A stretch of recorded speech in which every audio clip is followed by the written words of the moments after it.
Okie dokie, ladies and gentlemen, welcome to lesson number 24. This one's going to be about subqueries, and as promised, we are going to be talking about this subject as we touched on it in the last lesson, or rather touched on it at the very end, saying that we were going to learn about them. So, as promised, here's what we're going to learn in this lesson. It's going to be, obviously, a very subquery-focused lesson. You're going to learn about what subqueries are, what they're used for, what similarities exist between subqueries and joins, when to prefer using subqueries over joins and vice versa, and the advantages and disadvantages to using subqueries. So, let's get the ball rolling. So obviously we can start things off by talking about what subqueries are in general.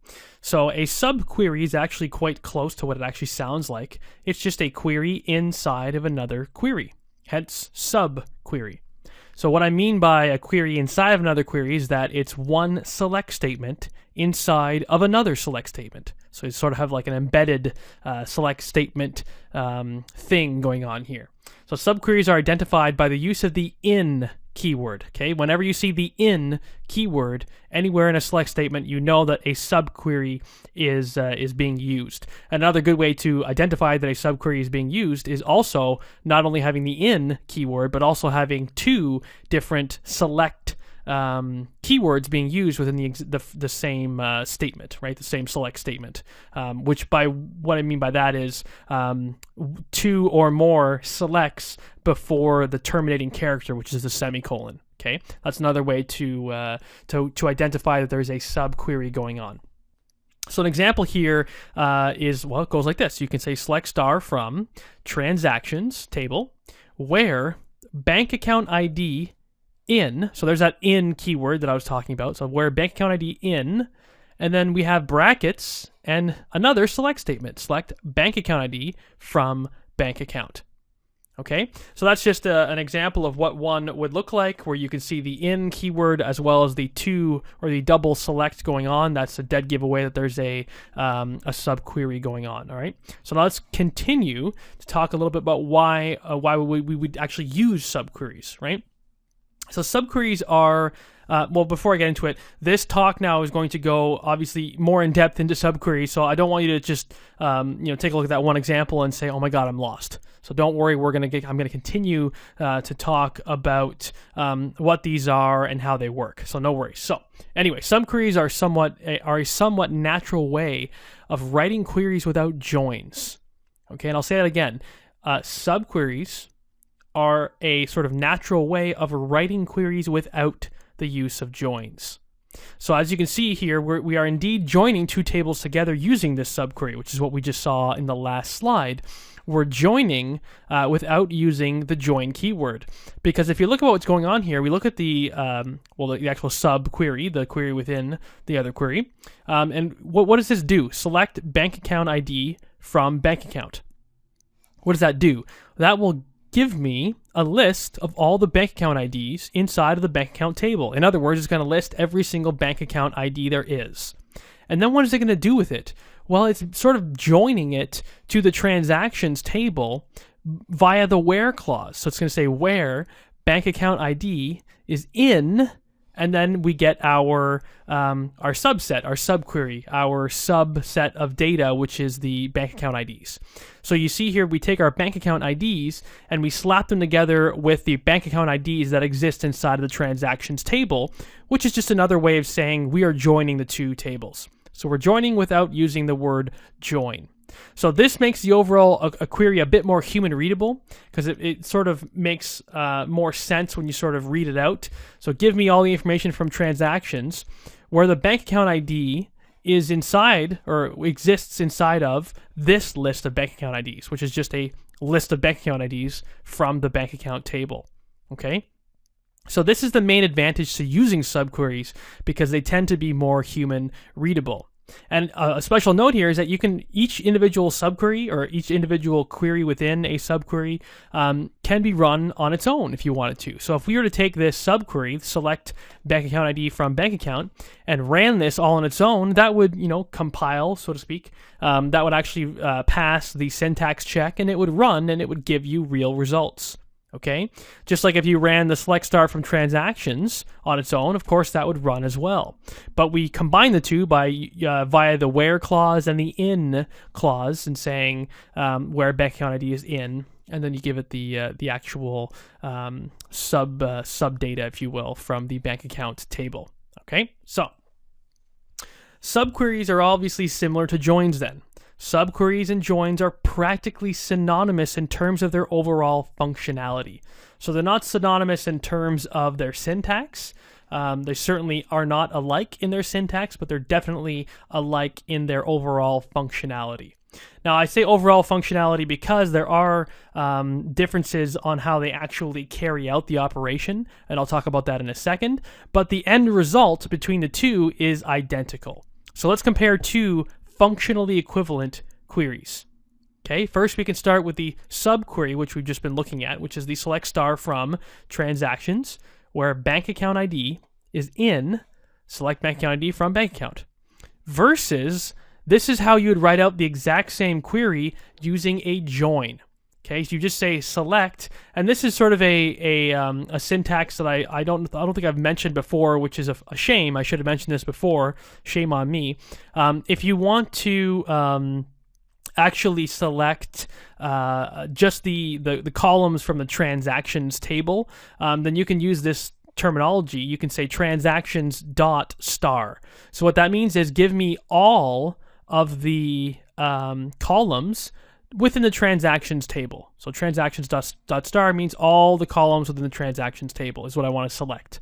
So you can say select transactions dot star from transactions, join bank account on bank account dot bank account ID equals transactions dot bank account ID. So if you look at the similarities here, these two will return the exact same data set. Okay, they will return the exact same data set. But you look at the similarities. This uses a join on bank account from the bank account's bank account ID and the transactions bank account ID. Okay, we're familiar with this join syntax already, and how you could take two tables that have a relationship and smash them together via their foreign key. Okay, or via their keys. The same thing is going on here with the subquery. Okay. The sort of, when you look at the syntax here where it says join on and it lists the foreign or the primary key and foreign key to join on, we're doing the same thing here, just in a different way. We're identifying the primary key here, or rather, the foreign key here, which is on the transactions table, by saying where bank account ID is in, and then we select bank account ID. Okay, and there's a very specific reason why we say select bank account ID and not select anything else inside of the subquery, because it requires that these two match up. If we said select star from transactions where bank account ID in, and then we said select bank account number from bank account, what's going to happen is it's going to select the bank account numbers, which we know are alphanumeric. That's how we're storing them in our system, is alphanumeric. And then it's going to try to match them into this position, into this part of the query, which is what we use with the in clause. It's going to try to match them to the bank account IDs, which are just numeric types. So it's going to try to, match bank account ID 1 with bank account number, A-1257, whatever. And there's not going to be a match, so there won't be any rows returned. Okay? It would be exactly equivalent to if we had said join bank account on bank account dot bank account number equals transactions dot bank account ID. You can't have two mismatched columns like that. Same thing goes for the subquery. Okay. And the other thing that you should hopefully be able to note, if you don't, that's perfectly fine. I'm going to explain it. The other sort of thing that you'll note is that when you say select star from transactions, you're only going to be getting the columns returned from the transactions table. Okay. Versus this one, if I had said select star from transactions without specifying transactions.star to select from, if I just said select star from transactions and joined bank account ID, when you do a join and say select star, it's going to return all of the columns from the transactions table and all of the columns from the bank account table. Okay, that's just a property of that's just a functionality of the join keyword. When you use join, you're going to get all of the columns returned if you specify select star. Okay, so that's just a little difference between the two in terms of functionality. So cool. Now I'm going to show you exactly what I mean by what I just talked about in a moment in the next quote-unquote slide. I'll switch over to my Toad environment so I can do some queries. But first, I'll give you some more examples of subqueries.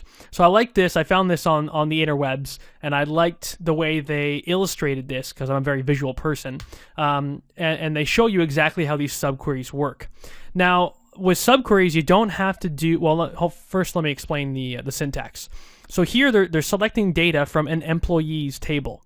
Okay, so, okay, fair enough. They select the first name, last name, and the salary from the employees table, where any of the given people's salary is greater than, and then they have a subquery. So this is another way to write out a subquery. You don't have to say where salary is in, because I said that you use the in keyword, but you can absolutely also use range modifiers. You can say where salary equals, which is kind of like saying where salary is in, or you can say where salary is greater than or equal, less than. So there's a whole bunch of different ways of sort of using a subquery.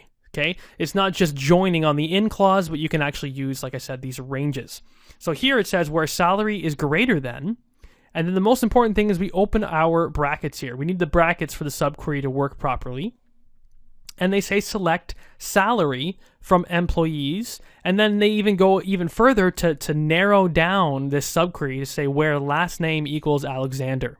Okay, so you're absolutely allowed to put whatever you like inside of this select statement because it is exactly what it sounds like. It's a select statement. So you can have a where clause. You can do pretty much everything you could normally do with a select statement inside of your subquery.